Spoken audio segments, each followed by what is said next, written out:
So call me back. Okay, love you. Bye.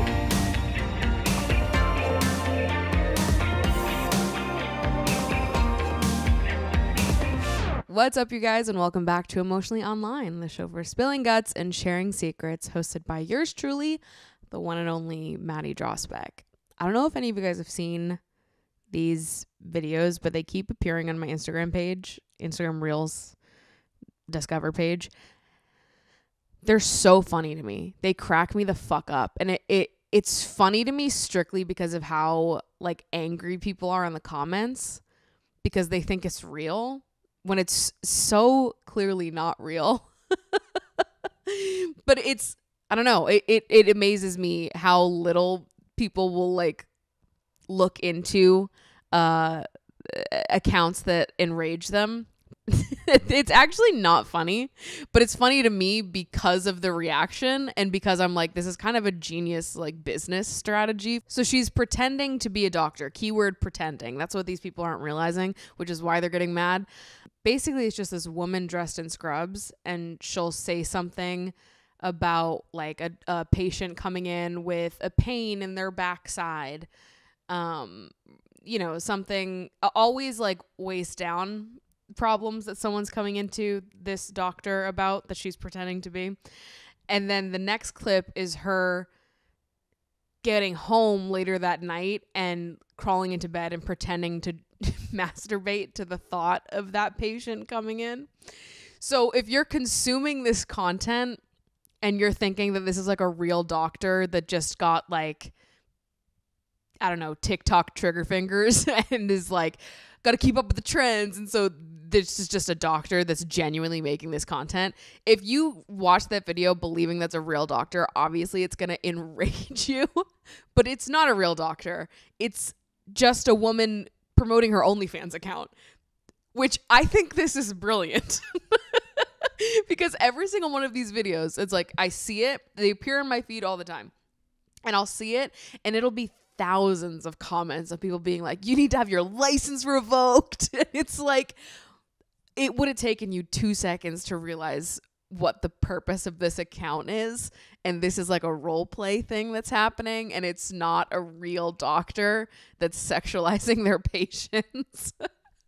But it's so fascinating to me how like fired up people will get without fact checking or verifying that it's worth getting mad over, that it's like something that is worth that kind of energy. Because I love that passion and energy towards being like, this is fucked up if it's actually fucked up, but this is just like a role play account promoting someone's OnlyFans. This is not a real doctor.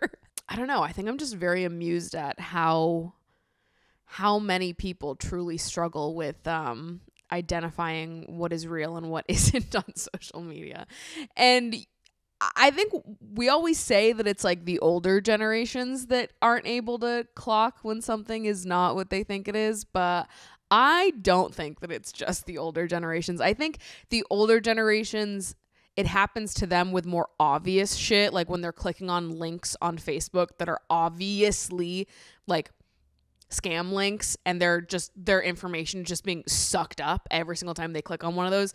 I think younger people are smart enough not to do shit like that, but I see so many young people falling for shit like this, where it's like just so clearly a video that's, you know, to promote something else, but it's designed to get attention and get clicks and enrage people, and it helps promote the account. I don't know. I think everybody falls for those. I don't think it's just an older generation thing, which is interesting. I don't know. It is interesting, though, when it's something that is a very passionate and charged up topic, people just fly right into their spiels and being like, this is what I think about it, without verifying that it's worth that kind of energy. It's funny, though. Life is too short to be having dull sex, which is why here at the Emotionally Online podcast, we love partnering with Mochi Melt, who specializes in the pleasures of human connection, baby. Mochi Melt makes these very luxurious, very delicious lubes to spice up your time in the bedroom. They come in 3 different flavors so that you can seduce your taste buds with a taste of honeydew, watermelon, or strawberries. It is my firm belief that everybody should have a bottle of lube proudly displayed on their nightstand. That's my energy. That's my vibe. That's what I would like to see more of in the world. Because using lube is sexy and it makes the experience so much more enjoyable, and I just don't believe there should be any such shame in incorporating more lube in the bedroom. So if you're looking to spice up your sex life and add a beautiful bottle of lube right on your nightstand, you can get 15% off with code emotionallyonline at mochimelt.com. That's 15% off at mochimelt.com when you use code emotionallyonline. Anyways, how we doing? How we feeling on this fine fall afternoon? I am in the process of building a menu for my family's Thanksgiving because I am in charge this year. First year ever, and I'm kind of excited about it. I always have offered to help with Thanksgiving, but my mom is the kind of person that's like, all of you get out of here. All of you get out, and nobody touch anything, and she'll complain about all the work that she's doing, but if you offer to help her, she'll not accept any of it, and she'll get mad that you're in her way. So Thanksgiving is not my mother's favorite thing to do. She's been saying for years that she doesn't want to do it anymore. And then this year when I called my parents to let them know when I was coming home for Thanksgiving, they were just like, yeah, I think we're just going to go out to a restaurant on Thanksgiving. And I was like, why on earth would we do that? This is like, the whole point of Thanksgiving is to have a nice home cooked meal and sit at the dinner table together and have make a whole day out of it. Play games, have a little fun. We go out to restaurants all the fucking time. Why would we do that? Why we can go out to a restaurant any other day of the week, and we will. You know, when I'm there for the 5 days that I'm home, I'm sure we will go out to a restaurant at some point while I'm there. So I was like, absolutely not. You better cancel this reservation. It's my turn. It's my turn to do Thanksgiving. First, it was my grandmother that always did it for the family. Then my mom took it over, and I was like, well, I guess now it's my turn to take it over. So I'm doing it. I'm doing Thanksgiving. Obviously, I'm not hosting it here in my apartment. I'm going to my parents' house, but I'm the one that's cooking. I'm the one that's planning. I'm the one that's setting everything up. It's all me. And I'm actually really excited because I've been doing my monthly dinner party thing for the majority of this year. Haven't done monthly since the summer because I was traveling so much and life got a little crazy. So the last one I did was in September. As I'm recording this, my mom just called and left me a voicemail because all of the menu that I'm doing, I have to run past her to make sure it's good. Please just listen to this voicemail. Give me a call when you're ready to discuss. That's it. That's the whole fucking voicemail. So serious. Literally, this is like the biggest task that I could have been given, but I feel equipped for it because I've been hosting dinner parties throughout this year. I've hosted quite a few at this point, and I'm a great host. I am not a chef. I am a host. So having to cook all the food and manage the timing of all the food is going to be interesting. I'm going to get my sister to help me, but the table setting is going to be the best this family has ever seen. Okay? The little details of the hosting, it's going to blow your fucking mind, mama. And this also feels like good practice because I'm sure I'm going to have to do this again on Christmas. I feel like I'm just taking over both of the family holidays now because my mom doesn't want to do it anymore. And fair play to her. It's probably a lot hosting for our entire fucking family every year and nobody helps. But also, she doesn't want anybody to help. So, but I also understand that because sometimes I don't want anyone to help me either. And it's like, I don't want you to help because you won't do the job the way that I want the job to be done. So I just want to do it myself so that it'll be good. But also, I don't want to be doing this at all. So I get it. I get it. Whatever. Understood, mother. I am your daughter and I get it. I do. And I understand and I see you and I relate. But also, I would have helped her all of these years if she wanted me to, but she actively did not want me to. So I'm starting to prepare for that now. So I'll call her back once I'm done recording this episode, and we will finalize this menu, and I will see what I need to acquire in terms of serveware and things like that. I would just bring all of my stuff, but that is so fucking extra. And I don't want to travel with my nice glassware and shit. So my mom's going to have to buy some nice funky serveware to keep at their house so that I can throw dinner parties that are up to my par. I'm not a huge fan of like the early 2000s looking corny holiday serveware, table setting shit. I find it so ugly. It's not my thing. And growing up, this is so rude of me, but I always used to tell my parents that I thought the way they decorate is like so ugly to me.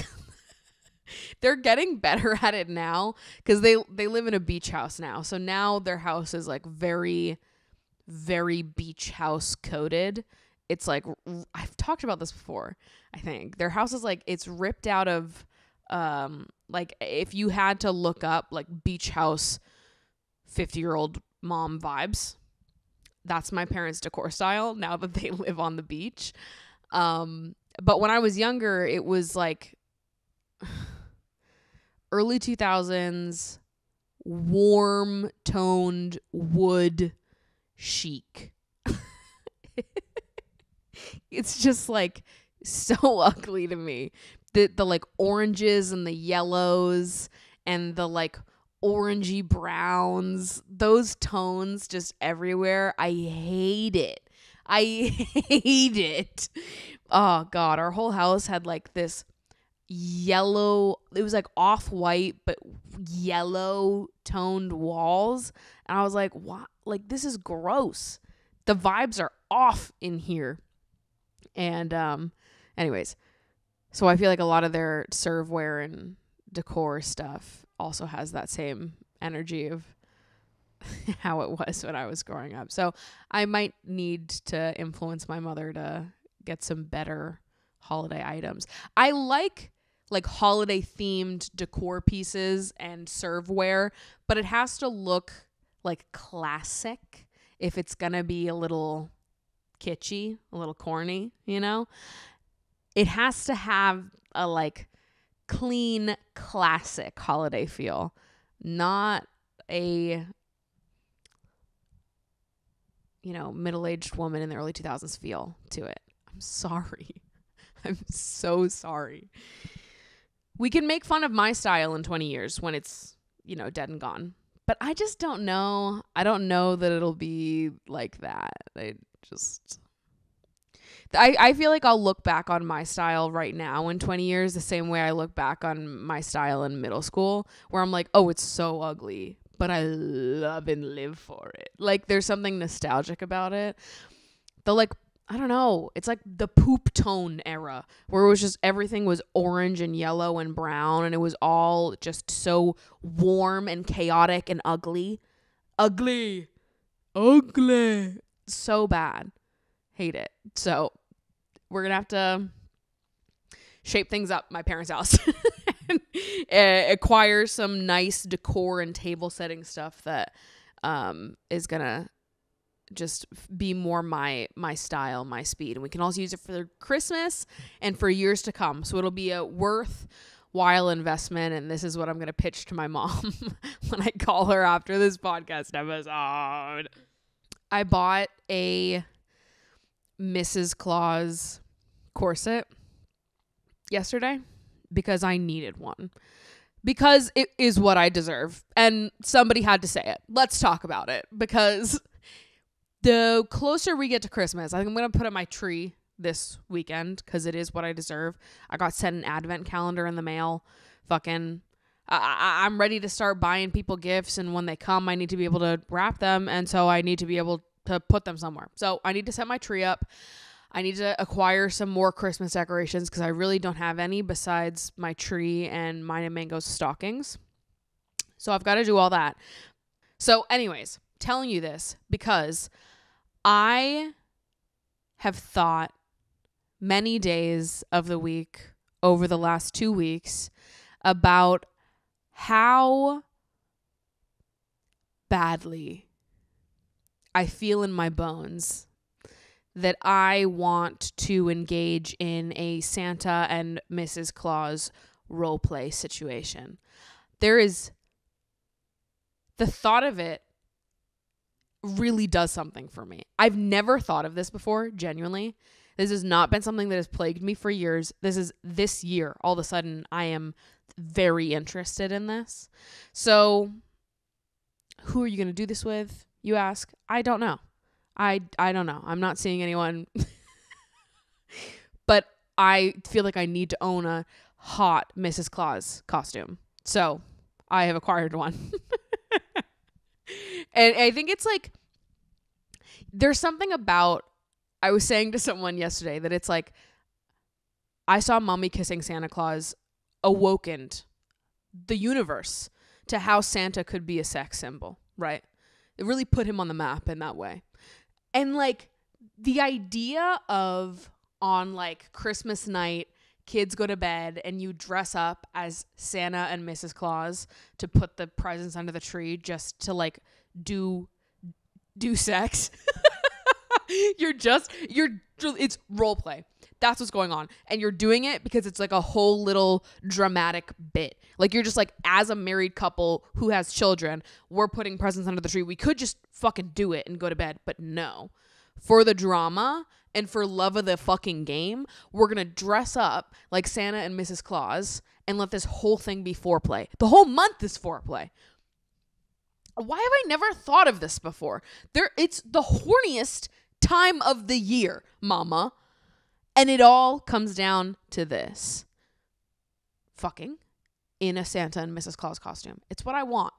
It is genuinely what I want. I don't need to. The thing is that I have no intentions of having children. So it's like this fantasy of the kids are in bed and we've got to put the presents under the tree. It's never going to happen because it's not what I want for myself. So in my head, it's like the whole month leading up to the Christmas party or Christmas Eve. But really it's like whatever is like your big Christmas thing of the month. It doesn't necessarily have to be Christmas Day because I feel like if you don't have children, sometimes Christmas Day isn't like the biggest celebration of the month. Like I know my family now is like we all just sit on the couch all day and like use whatever we got, you know. Oh, I got a new makeup palette. I'm going to do my makeup and that's it. That's all we're going to do today. So it's like the Christmas is not necessarily the most exciting day of the year. It's the stuff that comes before the festivities. I would love to throw a Christmas party and I dress up as sexy Mrs. Claus. Obviously. And I'm the hostess with the fucking mostest. Okay. I set up the whole place. Vibes are immaculate. And the person that I'm seeing dresses up as Santa and they're so helpful to me all day. They're so helpful and they help me host and they're very welcoming to all of my guests. They're very charismatic. They just get the whole thing going and it's like dynamic duo, Santa and Mrs. Claus. Energy is here. It's happening. We're in the holiday spirit. And then when everyone leaves and I close the door, last guest leaves the apartment. That's when the real party begins, baby. The whole thing was a setup. It was a ruse so I could fuck this man. I want it so badly. I'm not kidding. I've thought about it every single fucking day for the last like 2-3 weeks. It's so hot. Santa is so fucking hot. That's my type. What are we talking here? Of course that's my fucking type. I don't know. Why have I not realized this before? That's my type. That's my type. Big, bald man with a beard. Big, bald, and bearded baby. Ah! That's my type. That's my type. Holy shit. Revelations have been had. Who's gonna be my Santa? Fuck! It's the most wonderful time of the year. When can I start listening to Christmas music? I think today. It's November 8th when I'm filming this. And you know, when I was younger, I used to have more opinions about this, about Christmas starts after Thanksgiving and don't do it before. But now I have a different thought. And here's what I'm going to say is that November 1, Halloween decorations actually stay up. Halloween decorations don't have to come down until after Thanksgiving. But November 1, you can also put your Christmas decorations up, but you have to keep the Halloween decorations up at the same time.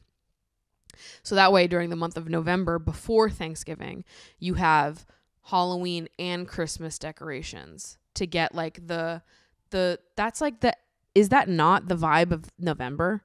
It's like half spooky ooky pumpkins and fall vibes, but also we're on the cusp of, I don't know, ornaments and reindeer and garland and wreaths.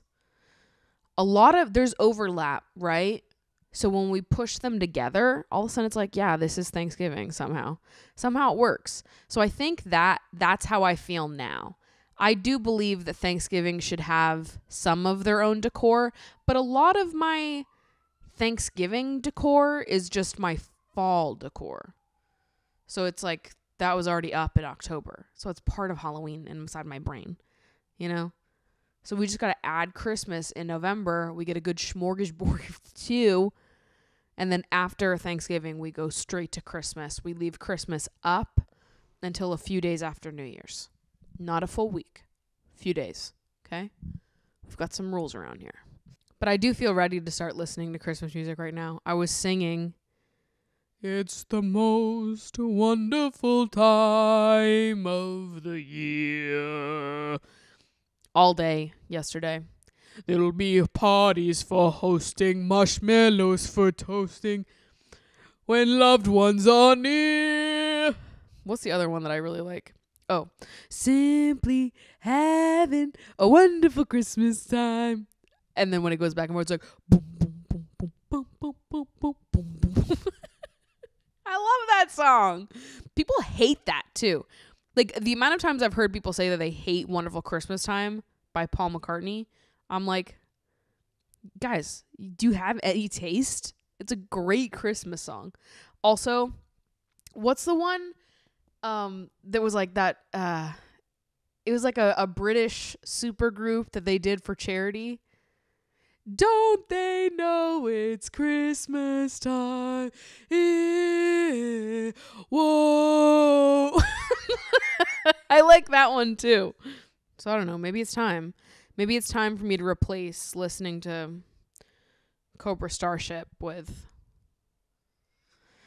Christmas songs. Is it time? Just kidding. I'll always listen to Cobra Starship, even though they broke up in like fucking 2012. I will always love you, Cobra Starship. I was listening to One Night by Cobra Starship yesterday. Gotta live like we got one night, one night, one night. Okay. Banger and a bop. Everyone knows it and everyone loves it. Everyone that has ever known it has loved it. Okay.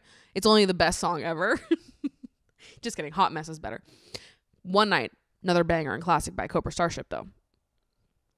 And I was sitting thinking to myself, I was like, realistically, if I knew that I had one day left to live, don't fucking tell me. Like if we found out, I've thought about this. If we found out, we got an alert on our phone, it's it, the end is here, pack your bags, except it doesn't really matter because we're all going to die. If you knew that like we were all going to die one day, that's all we got. Like, don't tell me. I don't want to know. You know? Some people are like, yeah, if I knew, I would do all of this. I would tell all of these people that I love them. I don't know. Or even if let's say it wasn't all of us. And it was just like they were wiping New York City off the map. Don't tell me. I don't want to know. It's not going to make me live any fuller to know that I have 24 hours left to live. It's just going to riddle me with anxiety for the last amount of time that I have left. It would actually ruin my last 24 hours. So if I'm going to die, if I have one day left to live, nobody tell me. Nobody tell me. Just let me have a good day, okay? And let death come on swiftly and painlessly. Because knowing isn't going to make me behave in ways that are all of a sudden, I did everything I needed to do. I closed the chapter. I can die now. Like, there's too much. There's too much to be done. 24 hours isn't enough. So just don't tell me, because I don't believe in living like I'm dying, living like I have one night. I don't know what that means. That sounds like a lot of anxiety to me. It sounds like I wouldn't leave my couch if I knew that. I would just be crying. I don't want to know. I don't. So unrealistic. I remember always having that thought when I was younger and a virgin, like in high school, when I would think things like that. And I would be like, if we found out alerts come to our phone, mere hours left before Earth blows up, what would you do? And in my head, I was always like, I would go outside and immediately find someone to have sex with me. I do not feel that way anymore. Little did I know. Like, sometimes I think about that. I'm like, okay, let's say that did happen. World ended when I was 16 years old. World ended in 2012. This is why I was thinking about it so much. Let's say the world ended in 2012. And I was like, well, the world is ending. It's time to make sure I have sex for the first time before I die. And then it's just like I get free bad sex before I die. The last thing that happens to me in this lifetime is I am disappointed. Is I think to myself for all these years that I really want to have sex and know what that's like. And I just, I'm horny and I'm 16 and I'm like, please. And then the world is ending. And the last thing that I know before the world ends is mediocre dick. And I think, is that all there is? Is that all there is? Is that all there is, my friends? Oh, let's begin. It's exactly what would have happened. All right, anyways. Oh my God. This was not what I had written for today's episode, by the way. I went completely off the rails. So before I go any more off the rails, let's get back on the rails and talk about some of these audience submissions. If you don't know, there is a submission box for this show where you can submit anything and everything that's on your mind that you would like me to bring up at the sleepover. These can be topic requests, they can be advice requests, am I the assholes, anything that's going on that you would like to bring up, that you would like to vent about, that you would like to get the people's opinion on.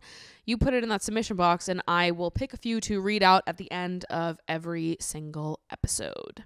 Hello, Maddie. I love listening to your podcast. Thank you for giving so many of us the opportunity to commune with you in this way. Thanks for being here. What the hell? Recently, I have been wanting to pursue more close, intimate friendships with women and femmes. When I imagine it, I always go back to when I was younger and visited an online friend in a different state. I stayed with them for a week and they brought me into their small friend group of about 5 to 6 people. We spent the whole time driving around, skinny dipping in the local pond, doing each other's makeup, photo shoots, and falling asleep in one big bed together while watching movies we had rented at a local video spot. For the 7 years since then, I've been hoping to find something like that experience that makes me feel so held and so free, but I haven't found that in my area. I have a few close friends, but I'm not much of a texter and we see each other pretty rarely, once a month to once every few months. How often do you speak with your closest friends, whether through text, calling, in person, etc.? I am not really on social media anymore, meaning I'm not super in touch with pop culture, and I feel like I don't have much to say, so texting frequently seems super daunting to me. However, seeing my friends communicate with others on a frequent basis makes me wonder whether I need to do that to find the intimacy I'm looking for. What advice do you have for a fellow lover that is looking to develop close, loving relationships with other women? So let me start by speaking to the first thing you asked, which is how often do you speak with your closest friends, whether through text, calling, or in person? Yeah, I am not the world's greatest texter. Texting to me is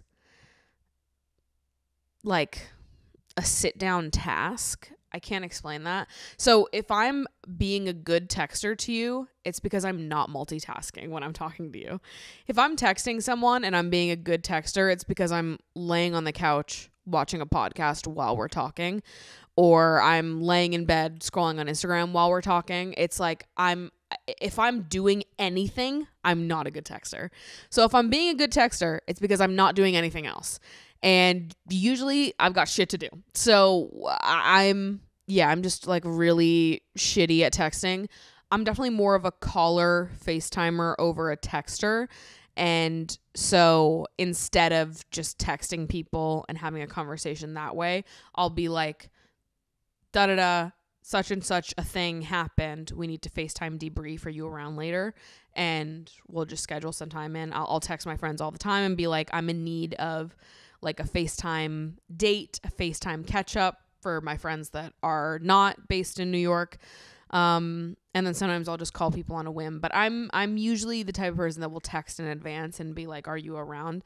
Just because I feel like I don't know anyone's schedule, but, I definitely do not have deep, extensive conversations with all of my friends on a daily basis. For sure not.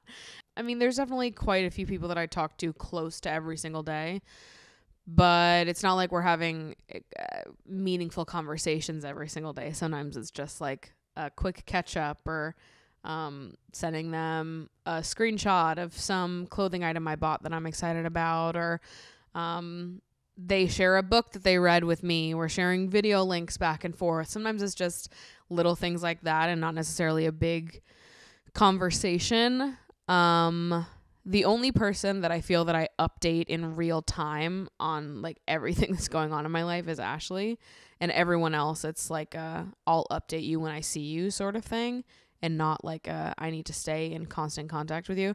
I don't know. Phone stuff stresses me out. I would much prefer to just make plans with people, which is also why I started the trivia team and started a thing where it's like everybody hangs out every Wednesday. So I know that I see all of my trivia friends on Wednesdays. We make other plans all the time, but even if we don't hang out that weekend or make other plans, I see them on Wednesdays. I also host a Jersey Shore watch night on Sundays a lot of the time, so I also have an opportunity to see them on Sundays. And so I think having like religious times to see people, so it's like every Wednesday night, every Sunday night, I have set up times for me to see these people, helps, because then it's like I don't need to spend my day texting you and updating you on every little thing in real time, because I know I'm going to see you tomorrow. I'm going to see you in 2 days, so stuff like that has been really helpful for me to get like off my phone more and just be in like a regular routine of seeing people in person. But for the people that I don't regularly see, it's a lot of calling and FaceTiming, and scheduling that time. But yeah, I'm not in constant contact with anybody, really. I mean, Ashley's probably the only person I'm in like pretty constant contact with, but it's not like we're having long, in-depth conversations every single day, because she lives in Boston, I live in New York, and we both have our own lives that we're doing on the day-to-day. To me, the frequency of communication doesn't seem to matter as much as the substance of the communication. Like, the people that I speak to the most frequently, it's not like we're having in-depth conversations every single time. Like I said, sometimes it's just like sending video links back and forth, sending book recommendations, clothing stuff, just stuff that we're seeing throughout the day. But those aren't the texts that make me feel close to someone. That's just like, a part of knowing someone and knowing what they might like and what they might find funny and sharing it with them. What makes me so close with these people and what makes my friendships feel so rich is the like intimate one-on-one moments and conversations, whether that's phone calls or FaceTimes, dinners, wine nights, time to actually catch up and indulge in each other, to like truly know each other, is more important than just like speaking every day for the sake of speaking every single day.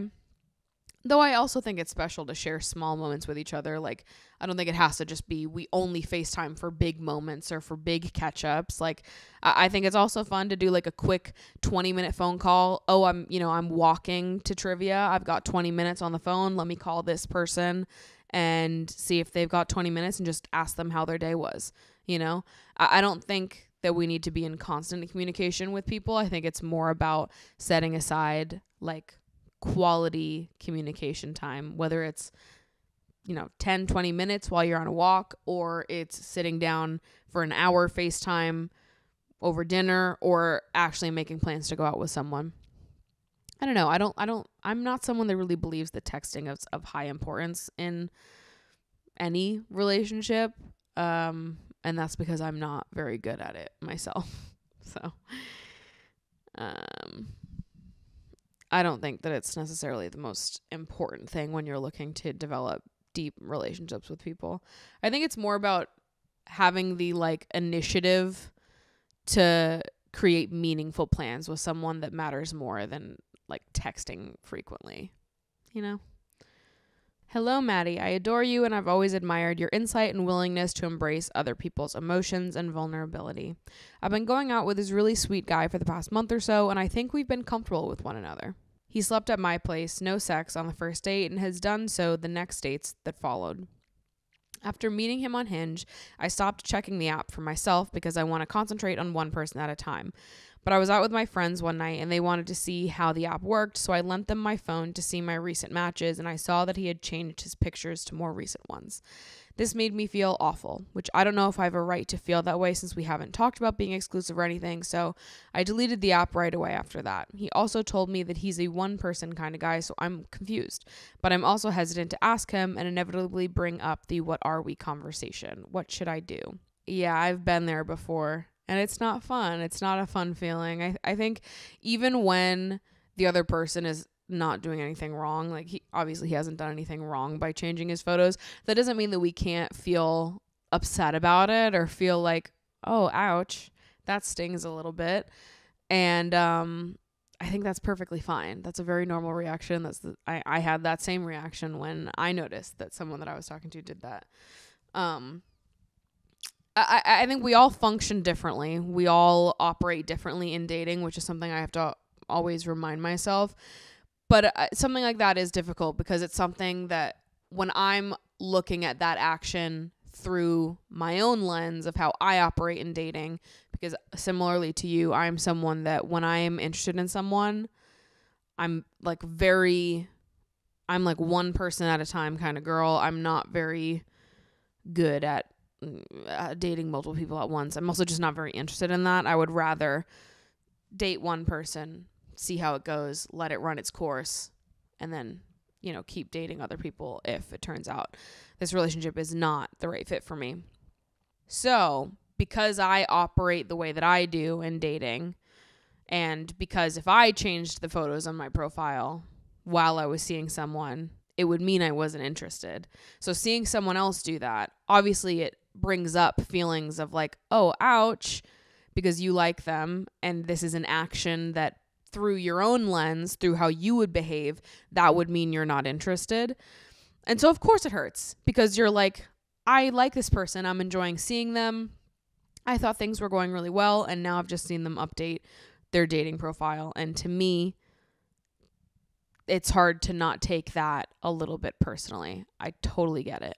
With that being said, I don't think that just because there are people out there that don't operate the exact same way that we operate, it necessarily means something bad. I mean, honestly, I think that most people in like early stage dating, just going out on casual dates, are not just dating one person at a time. And that's fine. People are totally allowed to do that. It's just not how I personally operate. So I think when it is an early stage dating and we haven't established any, exclusivity or boundaries or direction of where our particular relationship is going, until we've hit that point, I'm not going to read into things like that or go searching for reasons to upset myself, because just because it's not how I would act doesn't necessarily mean it has to be like the end of the connection. I think with some people, it just takes them a little bit more to even want to focus on exploring one connection. But also I understand if they have said that they are the type of person that dates one person at a time, to then see them, it also feels like, well, hello? I thought we were similar, but if we're similar, this sucks. Like, I kind of hope we're not similar. You know what I mean? All of that to say, I just want to validate that how you're feeling is totally fair. And if I were you, I would just try to sort of forget this for a second, but use this as a learning opportunity to understand something about yourself a little bit more. So you've had this moment where you saw something that you didn't really want to see. It kind of upset you. But what you've learned here in this moment is that maybe you are interested in taking this relationship to the next level and establishing some sort of exclusivity or boundary, or just opening that conversation up to see how they're feeling in the relationship right now, if they are ready to sort of up the commitment level a little bit. Take this as a moment of learning. This thing happened. It made you feel this way. And instead of letting this thing really upset you or letting yourself really read into it, take it as a learning. You learned a little bit more about how you feel about this person. You've learned that maybe you do want to take it a little bit more of a higher investment. And now I think the proper course of action is just bringing it up with them. And I don't even really think that you have to necessarily bring up the fact that you saw them update the dating profile. I think you can just open up a conversation of like, how are you feeling? Where are you at? And tell them how you're feeling, because it really doesn't matter that they updated their profile. You're allowed to feel upset by it, but it also doesn't have to be a bigger thing. It doesn't need to be an indicator of anything. I would just open up the conversation and let them answer. If you like him and you want to see where things are going and up the investment a little bit, be vulnerable and fucking say that. He'll react and you'll get your answer. Maybe it is not that deep, or maybe it's not a good match. Who knows? But you don't know until you ask. So I have a friend that I met in grad school and I want to hang out more often, but due to a lot of different things, I don't really have a good excuse to hit her up and hang out. A few months ago, she invited me to hang out for her birthday, but I couldn't go. After that, life started throwing hands, so there was no chance to reschedule anything. I feel like it would be really out of the blue to hang out now, but I don't want to lose out on a good friendship. What would you do? I think you're overthinking it way too much. I don't think you need a reason to hang out with someone or make a new friend. When I meet someone cool and want to be their friend, I just tell them that. Last week I met these two girls. I went on their podcast. It's coming out soon, maybe. I don't know. But I met them for the first time when I went on their podcast. And afterwards I was like, I just need you to know that I have like the biggest friend crushes on you. And I would love to hang out. Like, let's get dinner. Let's get brunch. Let's do something. I think you guys are so cool and like would love to be your friend. Just say that.